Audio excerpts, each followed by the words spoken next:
गुरु no वे home की hype खत्म नहीं हो रही है क्योंकि तुम खत्म नहीं होने दे रहे हो। और इसी पागलपन को बनाए रखते हुए हम नो वे होम मूवी से डिटेल्स निकालकर तुम्हारे सामने लेकर आए हैं, जहां पे सबसे पहला डिटेल मूवी का यहां से शुरू होता है। जब पीटर और एमजे हवा में लटक के भाग रहे होते हैं तो आपको रॉजर्स द म्यूजिकल देखने को मिल जाएगा, जिसका इंट्रोडक्शन अपन को हॉकाई सीरीज में देखने को मिल गया था। दूसरा डिटेल, जब पीटर और एमजे केओस के बीच में क्वींसबोरो ब्रिज के टॉप के ऊपर ही खड़े होते हैं। तो इस सीन में खास बात यह है कि स्पाइडरमैन 1 मूवी का ये वही वाला ब्रिज है जहां पे ग्रीन गॉब्लिन ने एमजे को ब्रिज पे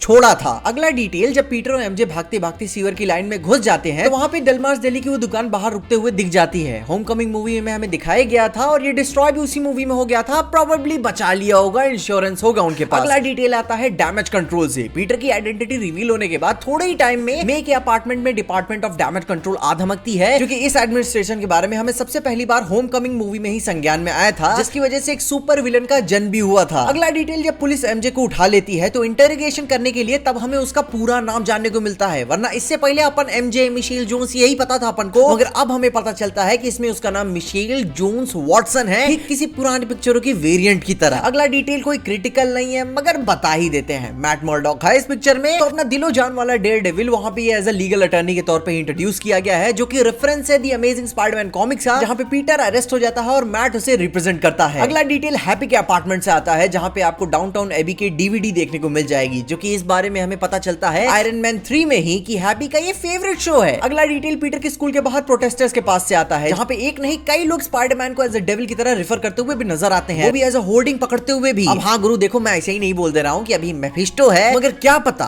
क्योंकि Spiderman one more day comic में उस इशू में पीटर मे को वापस लाने के लिए मेफिस्टो से डील करता है, और मेफिस्टो डील कभी अच्छी नहीं जाती, तुम सब ये बात जानते हो, हम सब ने घोस्ट राइटर देखी है। अब अगला डिटेल आता है, जब बेटी ब्रांड स्कूल के बाहर डेली ब्यूगल के लिए न्यूज कास्ट कर रही होती है तो पीटर को स्पाइडरमैन 2 का आइकॉनिक डायलॉग बोलती है कि गो गेट हिम टाइगर। अब अगला डिटेल, जब पीटर स्कूल में अपने टीचर से बात कर रहा होता है तभी हमें दीवार पे फेमस साइंटिस्ट की बड़ी सी पिक्चर भी देखने को मिलती है, जहां पे बैकग्राउंड में अगर आप थोड़ा सा ध्यान दोगे तो आपको हावर्ड स्टार्क और हैंक पिम भी नजर आ जाएंगे। अगला डिटेल, जब पीटर और एमजे सबसे बच बचाकर छत पे बातचीत कर रहे होते हैं और ऑलमोस्ट वो किसिंग सीन होने ही जा रहा होता है मगर नेट रोक देता है, मगर खैर बैकग्राउंड में दीवार में आपको ग्राफिटी नजर आएगी, जो कि लिखा होता है उस पे भी डिटको कैपिटल लेटर्स में, जो कि जाहिर सी बात है अपने ग्रेट स्टेप डिटको को ही ऑनर करते हुए भी नजर आता है। अगला डिटेल, जब पीटर डॉक्टर साहब से हेल्प मांगने जाता है तो हमें डॉक्टर साहब अपनी वही कोलंबिया यूनिवर्सिटी की स्वेट शर्ट पहनते हुए भी नजर आते हैं, और कॉमिक्स में भी गुरु लोग डॉक्टर साहब वही कॉलेज अटेंड किए थे अपनी पढ़ाई पूरी करने के लिए। अगला डिटेल, जब डॉक्टर साहब अपना मंत्र मार रहे होते हैं तो पीटर कॉन्स्टेंटली लोगों को ऐड करता रहता है कि इनको भुला दो, उनको याद रखो,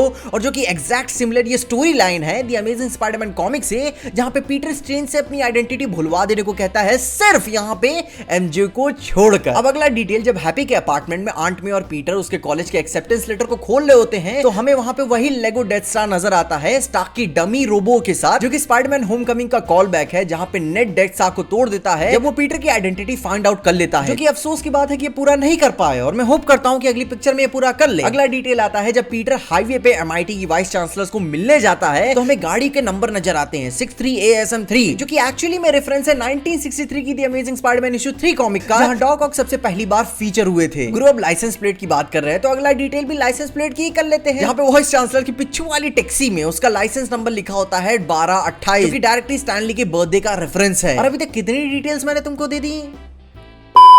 16 हो गए बेंचो। यही सब करने के लिए पढ़ाई लिखाई में पैसा फूका है। खैर गुरु लोग, वीडियो को ज्यादा लंबा ना करते हुए इसे इसके पार्ट 1 में यहीं पे एंड कर देते हैं, और अगर आपको इसका पार्ट 2 चाहिए तो वीडियो को शेयर करो ताकि ज्यादा से ज्यादा लोग इसे देख सके और तुम्हें इतने एंटरटेनिंग फॉर्मेट में ज्यादा इंफॉर्मेशन मिल सके। और अगर आपको वीडियो पसंद आ गई और चैनल को अभी भी सब्सक्राइब नहीं किया है तो चैनल को सब्सक्राइब कर दो ना, ताकि मैं भी तुमसे और मिल सकूं।